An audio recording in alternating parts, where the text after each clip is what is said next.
Assalamualaikum warahmatullahi wabarakatuh.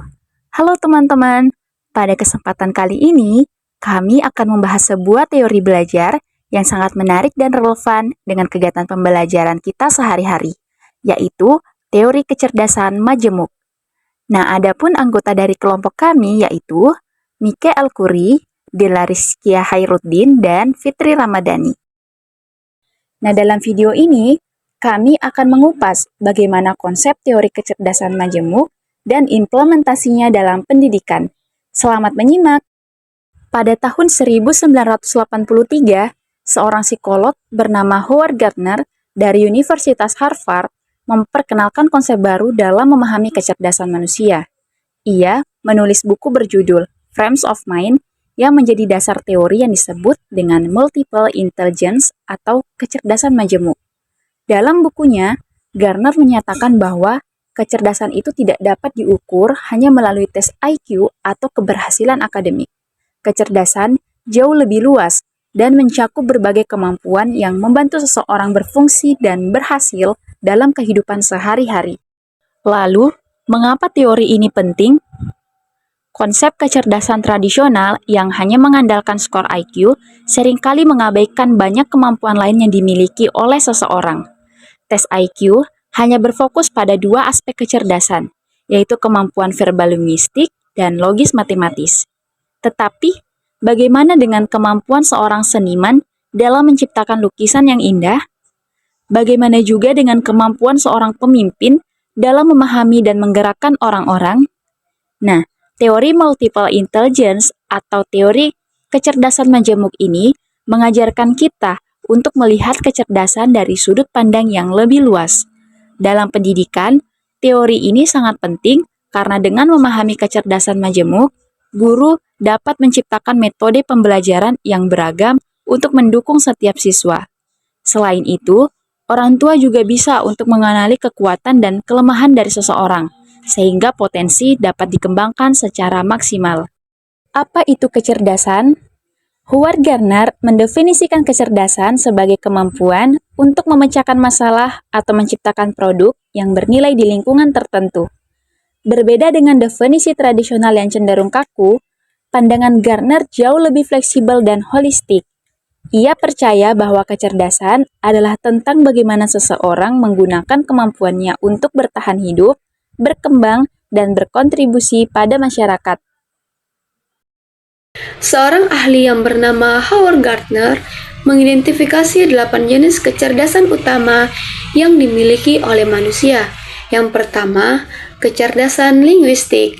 Nah, kecerdasan linguistik ini merupakan kemampuan untuk memahami dan menggunakan bahasa secara efektif, baik secara lisan maupun tulisan.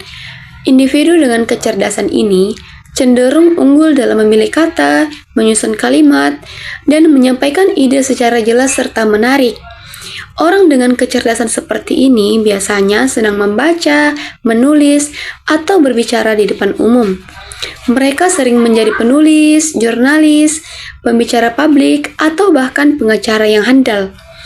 Dalam pendidikan, siswa dengan kecerdasan linguistik dapat berkembang melalui aktivitas seperti membuat esai, menulis cerita pendek, atau mendebat argumen. Selain itu, mereka sering menunjukkan minat besar terhadap tata bahasa dan memiliki kemampuan mengingat kosakata baru dengan mudah. Kedua, kecerdasan logis matematis. Nah, kecerdasan ini melibatkan kemampuan untuk berpikir logis, menganalisis pola, dan memecahkan masalah matematis dengan cepat. Orang dengan kecerdasan seperti ini biasanya senang bermain teka-teki, memecahkan masalah kompleks, atau melakukan eksperimen ilmiah. Mereka seringkali menjadi ilmuwan, insinyur, ekonom, atau bahkan programmer komputer.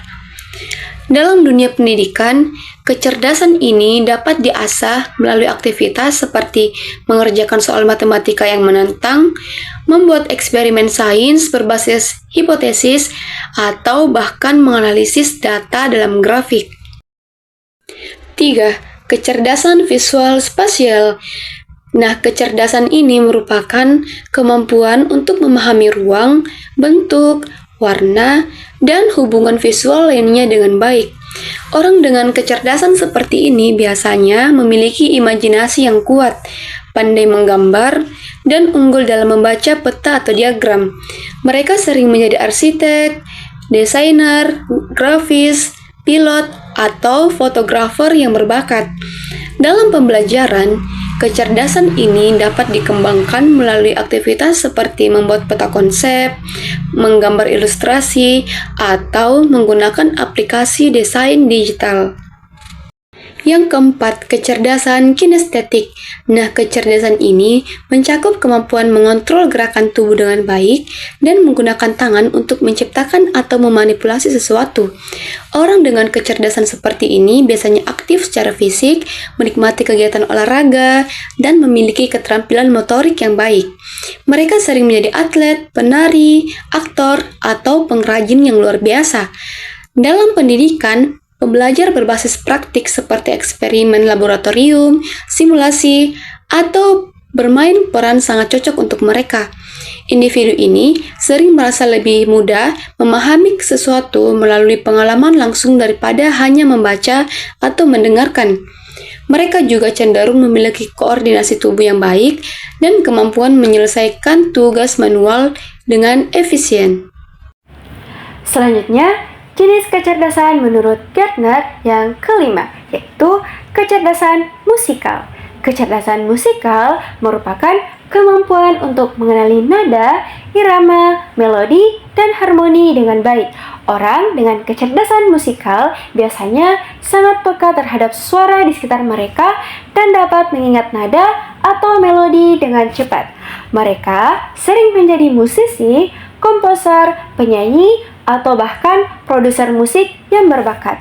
Dalam pendidikan, siswa dengan kecerdasan ini dapat belajar lebih efektif melalui lagu, ritme, atau permainan berbasis musik.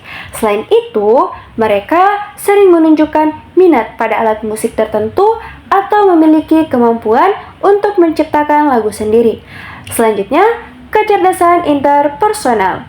Kecerdasan interpersonal merupakan kecerdasan yang memiliki kemampuan untuk memahami dan berinteraksi dengan orang lain secara efektif.